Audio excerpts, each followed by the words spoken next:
वक्फ संशोधन कानून के खिलाफ आउटडोर स्टेडियम से अल्पसंख्यक समाज के लोगों ने निकाली रैली। पुराना समाहरणालय परिसर में हुई सभा।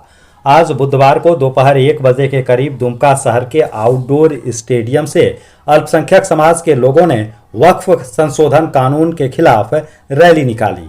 काफी संख्या में अल्पसंख्यक समाज के लोग आउटडोर स्टेडियम में एकत्रित हुए और वहां से जुलूस की शक्ल में शहर भ्रमण करते हुए पुराना समाहरणालय पहुंचे, जहां सभा आयोजित की गई। सभा को संबोधित करते हुए मुस्लिम कल्याण समिति के अध्यक्ष अब्दुल सलाम ने इसे काला कानून बताते हुए कहा कि अल्पसंख्यक समाज को कमजोर करने की साजिश है। उन्होंने केंद्र सरकार के खिलाफ जमकर नारेबाजी की और कहा कि जब से मोदी सरकार केंद्र में आई है, मुस्लिम समुदाय को लगातार निशाना बनाया जा रहा है। वहीं दुमका सांसद नलिन सोरेन ने कहा कि इस देश को आजाद कराने में सभी जाति धर्म के लोगों ने बढ़ चढ़कर भाग लिया। बाबा साहब अंबेडकर ने जो कानून बनाया उसमें सभी को अपने अपने धर्म मानने का अधिकार दिया गया है। इसके बावजूद केंद्र सरकार अपनी मनमानी कर रही है। सांसद ने कहा कि मुख्यमंत्री हेमंत सोरेन से यह मांग है कि वह इसे झारखंड राज्य में लागू ना करें। 2025 केंद्र सरकार द्वारा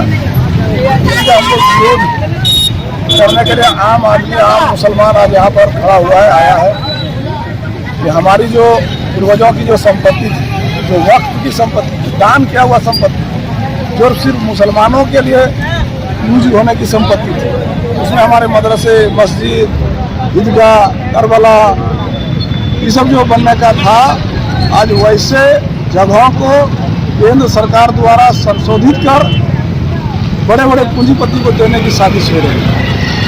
इतने सालों से वो संपत्ति हमारे पूर्वजों ने दान किया है सिर्फ मुसलमानों के लिए, उसमें किसी दूसरे का कोई तरह का इख्तियार नहीं है, और उसी को दूसरे को इख्तियार देने के लिए हम लोग को लगता है तो इस तरह का संशोधन करने का उन्होंने निर्णय लिया। आखिर क्या वजह है? क्या मुसलमान इस देश का वासी नहीं? क्या हम लोग हिंदुस्तानी नहीं? और इसीलिए इस तरह का हमने कहा है पहले कि दोनों दर्जा का हम लोगों से व्यवहार हो रहा है। हम लोगों के साथ एक दूसरे तरह का व्यवहार बनाने की कोशिश हो रही है, और इसीलिए आज हम लोग अपने पूर्वजों की जो दान किया हुआ जमीन है, वक्त किया हुआ जमीन है, उसको हम लोग बचाने के लिए ये हम लोग वक्फ बिल का जो संशोधन हुआ उसका हम लोग विरोध कर रहे हैं। परिचय दे दिए। मेरा नाम अब्दुल सलाम अंसारी है। मैं ख्वाजा गरीब नवाज मुस्लिम कल्याण समिति का अध्यक्ष हूँ।